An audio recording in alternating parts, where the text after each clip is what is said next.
proses ini cukup panjang, tapi di akhir-akhir dari proses ini sangat menarik sekali. Ya, semoga pembelajaran ini nggak sampai 5 bulan ya Pak ya. Perlu diketahui bahwa nanti ilmu yang akan saya berikan ini adalah ilmu yang saya jual seharga 10 juta. Karena memang teknik ini sangat efektif sekali untuk kondisi pandemi ini. Misalkan kita trading dengan robot, ya orang harus sabar karena profitnya kan untuk aman profitnya harus kecil-kecil seperti yang saya beritahu di waktu yang lalu ya, di pembelajaran yang lalu. Nah, dengan cara kita trading manual, profitnya ini jauh lebih besar. Bulan kemarin itu 113, bulan kemarinnya lagi itu momennya agak kurang ya, itu 10%. Jadi kalau misalkan orang trading itu kan ngejar tayang. Seringkali orang itu kejar tayang. Misalkan kayak membernya Super Mega aja, saya sering itu dihubungi. Bu, ini robotnya habis closing, kenapa nggak langsung open lagi? Itu ciri-cirinya. Orang pengen kejar tayang. Dia membayangkan time is money. Pasar forex ini harus diuber terus. Semakin cepat dia trading, semakin dan profit maksudnya. Belum lagi orang kalau nungguin proses, misalnya masih deposit, kemudian antri untuk pengaktifan itu mereka nggak kerasan, nggak kepengen cepet-cepet seperti itu. Nah hasilnya 10% aja orang sudah sangat senang kan? Ini hasil 10% ya, bahkan bisa jadi trading kita hanya 2% sudah dianggap bagus gitu. Dengan beberapa orang, profitnya 2%. Apalagi 10% kan senang banget gitu. Tetapi harus kejar tayang, setiap hari robotnya harus bekerja selama 24 jam. Nah, kita bisa perbandingkan dengan trading manual. Di bulan November, itu momen kita trading itu hanya sedikit Pak. Paling-paling karena tidak ada momen, paling-paling 2-3 kali aja kita trading. Tapi dari 2-3 kali itu, profitnya udah 10%. Artinya tenaga yang kita keluarkan itu sedikit banget gitu ya. Jadi trading manual nanti yang akan saya ajarkan ini bukan trading manual yang menghabiskan tenaga, pikiran, waktu, dimana seperti pada umumnya trading manual harus di depan laptop terus menerus. Ini sama sekali tidak seperti itu. Kemudian di bulan Desembernya itu memang momennya banyak, tetapi kita tradingnya tetap santai karena meskipun momennya banyak santai, tapi profitnya juga spektakuler yaitu di 113%.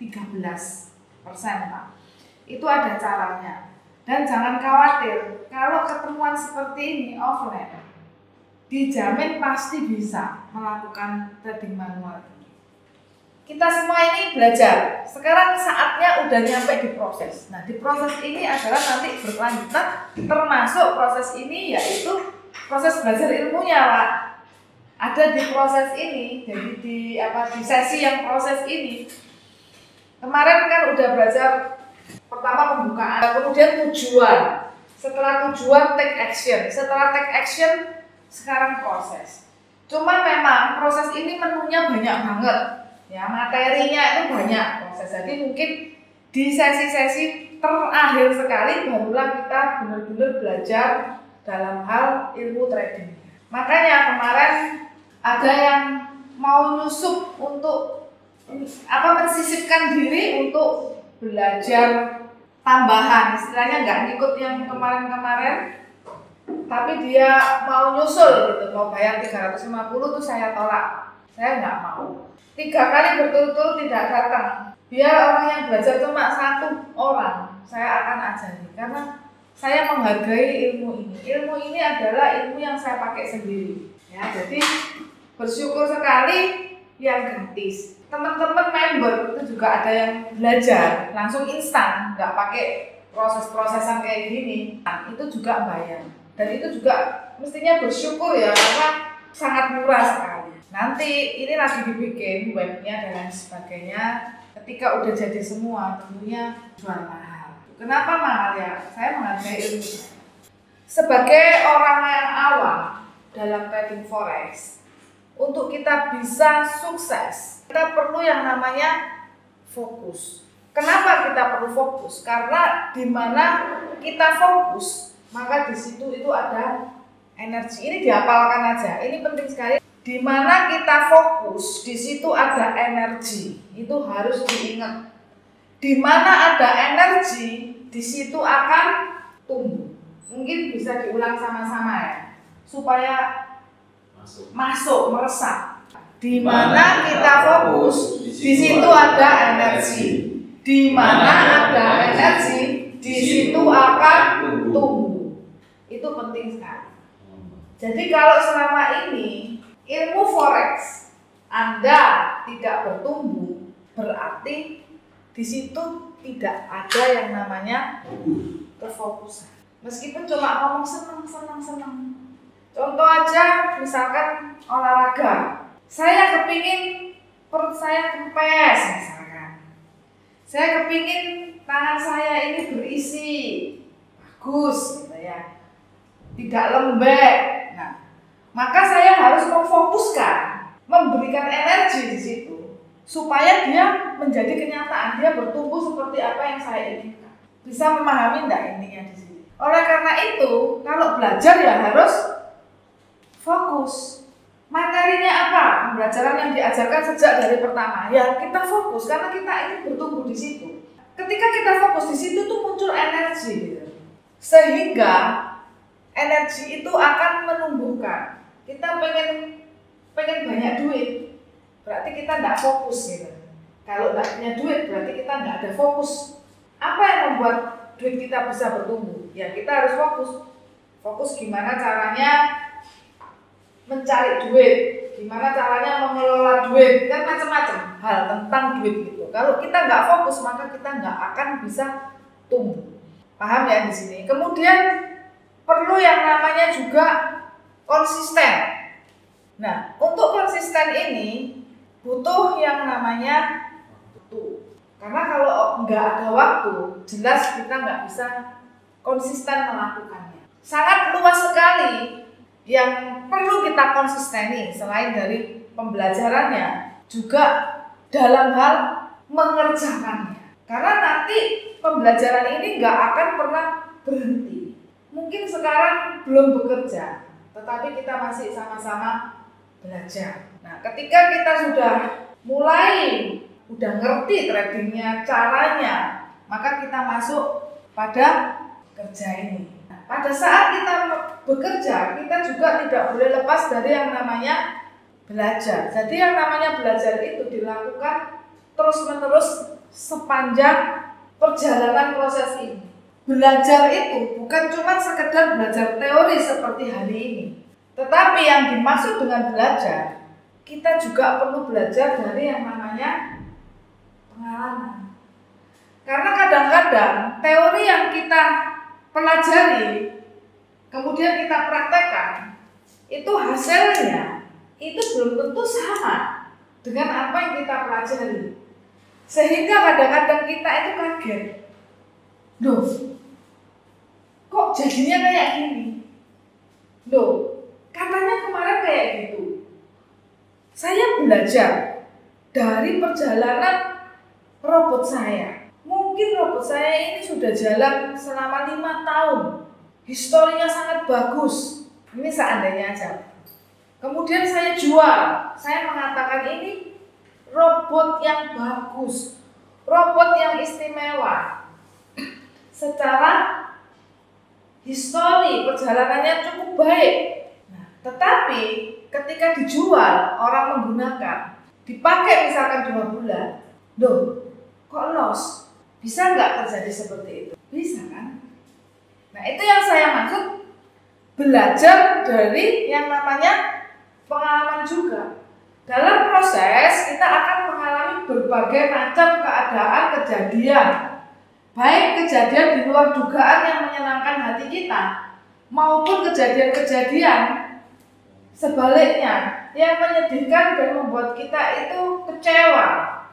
Nah, dari pengalaman itulah kita belajar, kita mendapat pengetahuan yang baru, sehingga berbekal hal itu kita bisa melanjutkan proses kedepannya itu menjadi lebih baik lagi.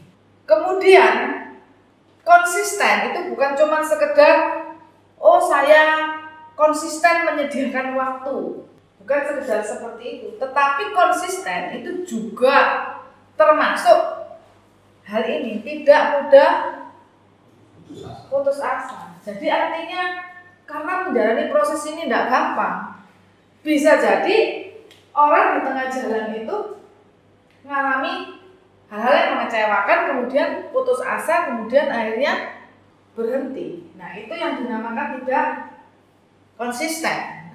Jadi sebelum bapak-bapak ini terjun di dalam trading yang sebenarnya, ini perlu dimengerti dulu.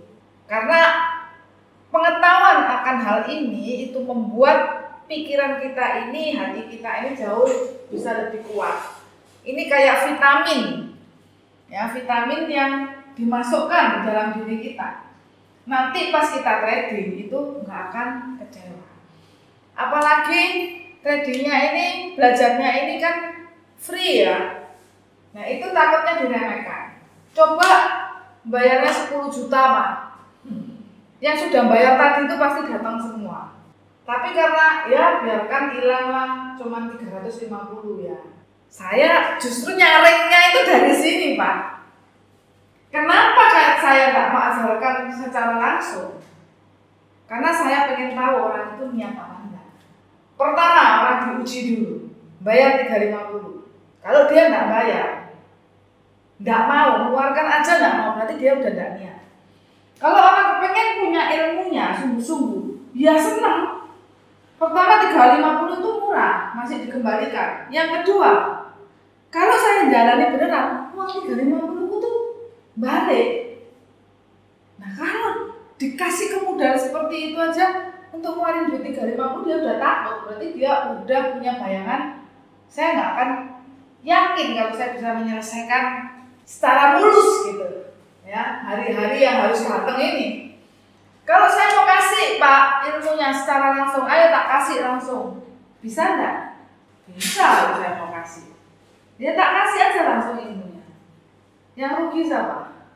Karena untuk mendapatkan sesuatu yang bagus, yang baik, semua itu harus menjalani yang namanya proses. Menjalani segala sesuatu yang tidak enak dulu. Bener nggak? Orang mau langsing ya harus jaga makannya, jaga nafsu, pengen ini pengen itunya harus dicegah. Orang pengen badannya bagus ya harus ngangkat yang berat dulu supaya berisi. Nah, sekarang mau punya ilmu yang bagus, masa dikasih gitu aja. Semua itu butuh yang namanya proses. Pernah baca buku The Secret Pak? Buku The Secret itu salah satu ada kata-kata yang mengatakan begini. Segala sesuatu yang kita yakini, yang kita bayangkan dari visi kita, ini kurang lebihnya ya, dari vision kita, ya kita mulai membayangkan, meyakini, itu bisa terjadi. Dia kasih contoh Pak. Tetapi Tuhan itu selalu memberikan satu jeda di mana orang itu harus berproses dulu. Karena kalau benar-benar itu kejadian, itu dunia itu akan kacau. Karena apa? Karena bukan dunia pindah-pindah. Jadi di dalam The Secret itu kan ada bukunya ya. Kita kalau baca itu mungkin harus membayangkan dari pengertian kita sendiri. Tapi The Secret itu juga ada filmnya Pak. Jadi filmnya itu lucu. Orang pengen punya gajah, tiba-tiba ada gajah jatuh. Bluk! Geludak gitu. Kayak kita pengen duit Tuhan, terus duitnya jeblok-blok. Sing sana pengen, wah aku benci sama orang itu, biar orang itu kesandung misalkan gitu. Tiba-tiba sama kesandung, blok, dunia akan kacau. Jadi nggak bisa segala hal yang kita pingini itu langsung tersedia seenak-enaknya. Jadi harus menjalani proses.